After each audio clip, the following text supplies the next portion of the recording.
Chocolat by Joanne Harris.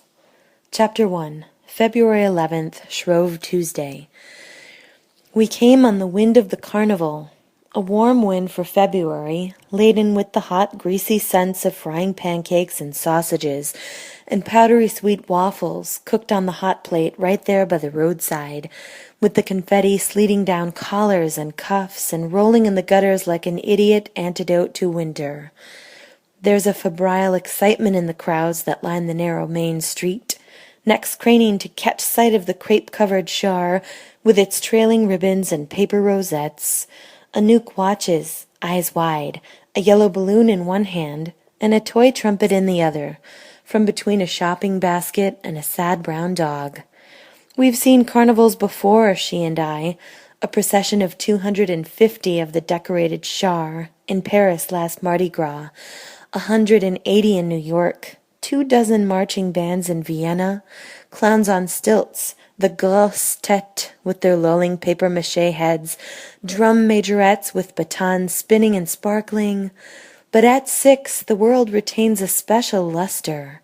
A wooden cart, hastily decorated with gilt and crêpe and scenes from fairy tales. A dragon's head on a shield, Rapunzel in a woolen wig, a mermaid with a cellophane tail, a gingerbread house all icing and gilded cardboard, a witch in the doorway, waggling extravagant green fingernails at a group of silent children. At 6, it is possible to perceive subtleties that a year later are already out of reach. Behind the papier-mâché, the icing, the plastic, she can still see the real witch, the real magic. She looks up at me, her eyes, which are the blue-green of earth seen from a great height, shining. Are we staying? Are we staying here? I have to remind her to speak French. But are we? Are we? She clings to my sleeve. Her hair is a cotton candy tangle in the wind. I consider. It's as good a place as any. Lansquenet, Sud-Tonne. 200 souls at most, no more than a blip on the fast road between Toulouse and Bordeaux. Blink once and it's gone. One main street, a double row of dun-colored, half-timbered houses leaning secretively together, a few laterals running parallel like the tines of a bent fork. A church, aggressively whitewashed in a square of little shops, farms scattered across the watchful land, orchards, vineyards, strips of earth enclosed and regimented according to the strict apartheid of country farming. Here, apples; there, kiwis, melons, endive beneath their black plastic shells, vines looking blighted and dead in the thin February sun, but awaiting triumphant resurrection by March. Behind that, the Tann, small tributary of the Garonne, fingers its way across the marshy pasture. And the people? They look much like all the others we have known. A little pale, perhaps, in the unaccustomed sunlight, a little drab. Headscarves and berets are the color of the hair underneath, brown, black, or gray. Faces are lined like last summer's apples, eyes pushed into wrinkled flesh, like marbles into old dough. A few children, flying colors of red and lime green and yellow, seem like a different race. As the char advances ponderously along the street behind the old tractor that pulls it, a large woman with a square, unhappy face clutches a tartan coat about her shoulders. She shouts something in the half-comprehensible local dialect. On the wagon, a squat Santa Claus, out of season among the fairies and sirens and goblins, hurls sweets at the crowd with barely restrained aggression. A small-featured elderly man, wearing a felt hat rather than the round beret more common to the region, picks up the sad brown dog from between my legs with a look of polite apology. I see his thin, graceful fingers moving in the dog's fur. The dog whines. The master's expression becomes complex with love, concern, guilt. No one looks at us. We might as well be invisible. Our clothing marks us as strangers, transients. They're polite, so polite. No one stares at us. The woman, her long hair tucked into the collar of her orange coat, a long silk scarf fluttering at her throat, the child in yellow Wellingtons and sky-blue mac. Their coloring marks them. Their clothes are exotic. Their faces, are they too pale or too dark? Their hair marks them other, foreign, indefinably strange. The people of Lansquenet have learned the art of observation without eye contact. I feel their gaze like a breath on the nape of my neck, strangely without hostility, but cold, nevertheless. We are a curiosity to them, a part of the carnival, a whiff on the outlands. I feel their eyes upon us as I turn to buy a galette from the vendor. The paper is hot and greasy, the dark wheat pancake crispy at the edges, but thick and good in the center. I break off a piece and give it to Anouk, wiping melted butter from her chin. The vendor is a plump, balding man with thick glasses, his face slick with the steam from the hot plate. He winks at her. With the other eye, he takes in every detail, knowing there will be questions later. On holiday, madame? Village etiquette allows him to ask. Behind his tradesman's indifference, I see a real hunger. Knowledge is currency here. With the Agen and Montauban so close, tourists are a rarity. For a while. From Paris, then. It must be our clothes. In this garish land, the people are drab. Color is a luxury. It wears badly. The bright blossoms of the roadside are weeds, invasive, useless. No, not Paris. The char is almost at the end of the street. A small band, 2 fifes, 2 trumpets, and a trombone, and a side drum follow it, playing a thin, unidentifiable march. A dozen children scamper in its wake, picking up the unclaimed sweets. Some are in costume. I see Little Red Riding Hood and a shaggy person who might be the wolf, squabbling companionably over possession of a handful of streamers. A black figure brings up the rear. At first I take him for part of the parade, the plague doctor maybe, but as he approaches, I recognize the old-fashioned soutane of the country priest. He's in his 30s, though from a distance his rigid stance makes him seem older. He turns toward me, and I see that he too is a stranger, with the high cheekbones and pale eyes of the north, and long pianist's fingers resting on the silver cross that hangs from his neck.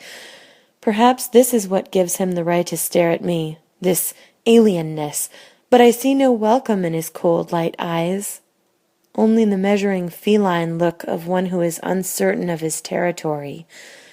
I smile at him. He looks away, startled, beckons the 2 children toward him. A gesture indicates the litter that now lines the road. Reluctantly, the pair begin to clear it, scooping up spent streamers and candy wrappers in their arms and into a nearby bin. I catch the priest staring at me again as I turn away, a look that in another man might have been of appraisal.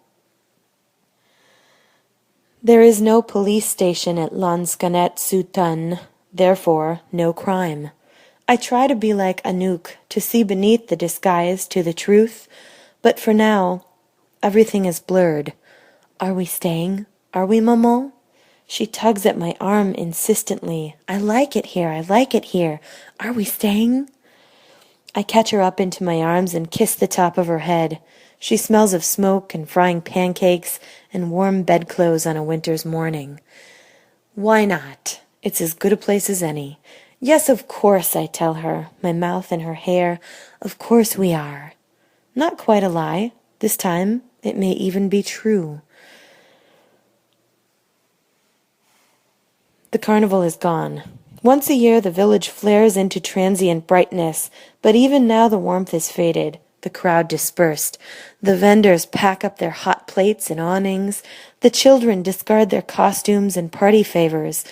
A slight air of embarrassment prevails, of abashment at this excess of noise and color. Like rain in midsummer it evaporates, runs into the cracked earth and through the parched stones, leaving barely a trace. 2 hours later, Lansquenet-Soutane is invisible once more, like an enchanted village that appears only once every year. But for the carnival, we should have missed it altogether. We have gas, but as yet no electricity. On our first night, I made pancakes for Anouk by candlelight. We ate them by the fireside, using an old magazine for plates, as none of our things can be delivered until tomorrow. The shop was originally a bakery, and still carries the baker's wheat sheaf carved above the narrow doorway, but the floor is thick with a floury dust, and we picked our way across a drift of junk mail as we came in. The lease seems ridiculously cheap, accustomed as we are to city prices. Even so, I caught the sharp glance of suspicion from the woman at the agency as I counted out the banknotes. On the lease document, I am Vian Rocher, the signature of a hieroglyph that might mean anything. By the light of candle, we explored our new territory. The old oven still surprisingly good beneath the grease and soot, the pine-paneled walls, the blackened earthen tiles. Anouk found the old awning folded away in a back room, and we dragged it out, spiders scattered from under the faded canvas. Our living area is above the shop. 2 rooms and a bathroom, ridiculously tiny balcony, terracotta planter with dead geraniums. Anouk made a face when she saw it. "It's so dark, maman." She sounded awed, uncertain in the face of so much dereliction, and it smells so sad.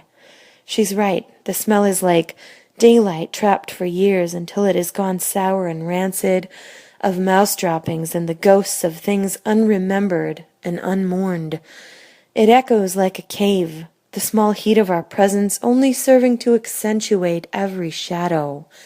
Paint and sunlight and soapy water will rid it of the grime, but the sadness is another matter, the forlorn resonance of a house where no one has laughed for years. Anouk's face looked pale and large-eyed in the candlelight. Her hand tightened in mine. "Do we have to sleep here?" she asked. "Pantoufle doesn't like it. He's afraid." I smiled and kissed her solemn golden cheek. "Pantoufle is going to help us." We lit a candle for every room, gold and red and white and orange. I prefer to make my own incense, but in a crisis the bought sticks were good enough for our purposes, lavender and cedar and lemongrass.